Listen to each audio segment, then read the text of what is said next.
Hi everybody. It's funny how things start out. This video started out with my friend Maura posting about spinach feta croissants that looked delicious, and so I said to her, wish I was closer so we could eat together, because we have a history of that going back to when we were teenagers. We used to go over to her house, to her apartment, and we used to fry up, meaning not just me and her, but we used to fry up pounds of bacon and eat bacon sandwiches. Screw the tomatoes, screw the lettuce. We just eat the bacon sandwiches, complaining how we were fat. But her mother smoked a lot, so we didn't have to worry about our cigarettes smelling up the apartment. We could smoke as much as we wanted, and we could eat as much bacon as we wanted to. Complaining about how fat we were, but eat the bacon anyway. It was funny, somehow we didn't relate the bacon to our fatness. We just ate the bacon sandwiches anyway. But it reminded me of homelessness, which is a big topic these days. And so we didn't use the word back then when I was 17, which is the first time that I experienced it. And but Maura was one of my friends that helped me out. Now, it was an Irish Catholic neighborhood that I grew up in, so everybody's parents did some drinking, but my parents had some other shenanigans going on with their drinking, which is what my friends told their parents about my parents, even though we lived in the big private house on the corner of Park Terrace West. We were getting evicted, even though we had an automobile. A lot of people on my friends did not have cars, but we had one. We looked like we had money, but I had no place to live when I was 17, neither did my sister. My brother was shipped off to my aunt and uncle's house in Levittown, Long Island, so he was okay. But let me tell you something, when you're 17, I was there in Inwood Park trying to figure out what it was that I had done that was so bad that I no longer had a place to live and was sleeping in the park. So what do you think a girl does when she's 17 and she needs a place to sleep that night? What do you think she does?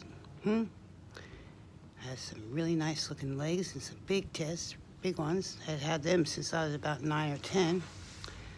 I think it's called prostitution. That's the big word for it. But guys, that's right. So it was guys that I was looking for. As the evening sun started to go down, I was looking to hook up with some guy, because that was going to be my ticket to a nighttime roof over my head. That's right. But some of my girlfriends were concerned, so Maura was one of them. That was one of the couches that I slept on for a few nights. Phyllis Sanabria. Only Phyllis Sanabria had Doberman Pinscher dogs, and she lived on Fordham Road. So as the dawn started to come, because I would stay out late in the park looking for a guy's place to crash that night, because that would be more fun. There'd probably be some weed involved there and some beers, but if it didn't pan out, then I'd make my way over to Fordham Road. But like I was starting to say, Phyllis has some Doberman Pinscher dogs, and I'd have to deal with them at the front gate before I got in the door. The other thing I remember about Phyllis's house in the basement where I could crash, but thank God she let me do that. It was a roof over my head if nothing else panned out. Was she had jars of Skippy chunky peanut butter, and I'd be starving by then, because I didn't have any money to eat either all day long. 17 I was, and I'd be trying to figure out, though I'm talking about the feelings, of what it was that I had done to put me in such a position. Seriously, I had been an A student all of my life, and up until then, that last day. So I'd be trying to figure out what was it that I had done that was so bad, that was so wrong, that I was in that position. Well, it was my mother and father who had not paid the rent on the place. And I included my mother, although, you know what? Up until I was in my 50s, when she would tell this story, she would tell it as though she had absolutely nothing to do with it. Only here's what's up. I had then lived with her in the South Bronx, and I had personally seen her personal behavior with money and finances, and I had seen her write quite a few bad checks to professionals. Her write the check, her do the adding up in her little checkbook. So I know about her behavior with money, not just the men in her life.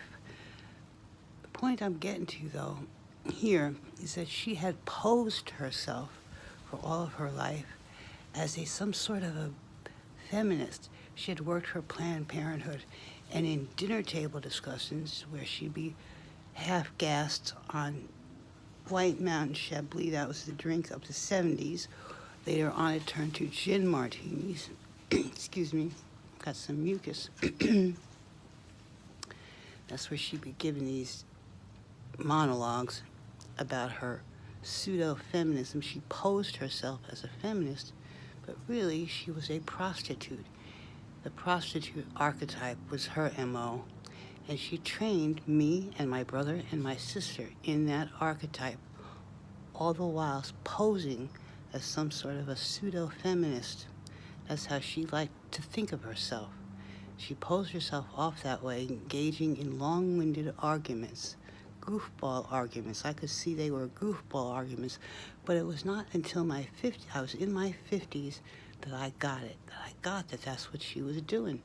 But if you take a look at the lives of me and my brother and my sister, you will see that's how she trained us. That's what she trained us for, to be the prostitute archetype. It was not till I got my degree in music that began to change. I had lots of therapy, but the therapy helped me get through music school. And not till I had a degree in music and that I could have that as a profession that changed, that I began to take care of myself in an ethical way. Mom.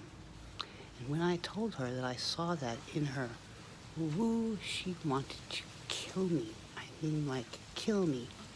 And when I said that out loud, people around me started to call me mentally ill, that I was like being paranoid, except guess what I found out? I found out that actually she had put that in writing somewhere in a legal document, that I was to be treated as though I were dead. She actually had written that. So I found it a few years later, and I pointed it out to someone. I said, hey, look here what I found. She actually had this written down with witnesses. What I said she wished I was dead, physically. Look here, she actually had it written down. She did. She wished I was dead. When I said that out loud to her, that I saw that that's who she really was, I'm telling you, that look in her eyes, she wanted to reach out and strangle me, kill me. It wasn't me who was dangerous to her. It was she who was dangerous to me. Why? Because she wanted to kill me. And it turns out that perhaps that had been true from the time that I had been born. Maybe before that, actually, since she made it her lifelong career to be an abortionist activist, but turns out that she had been frightened from the time that I was born. She had been frightened to be alone with me, that she might do that.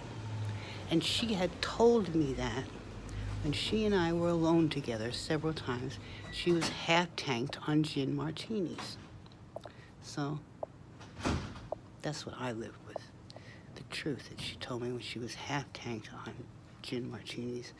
So that's why when she wanted to always be pinching my cheeks, that she loved me so much, I would say, like, hey, like, knock it off.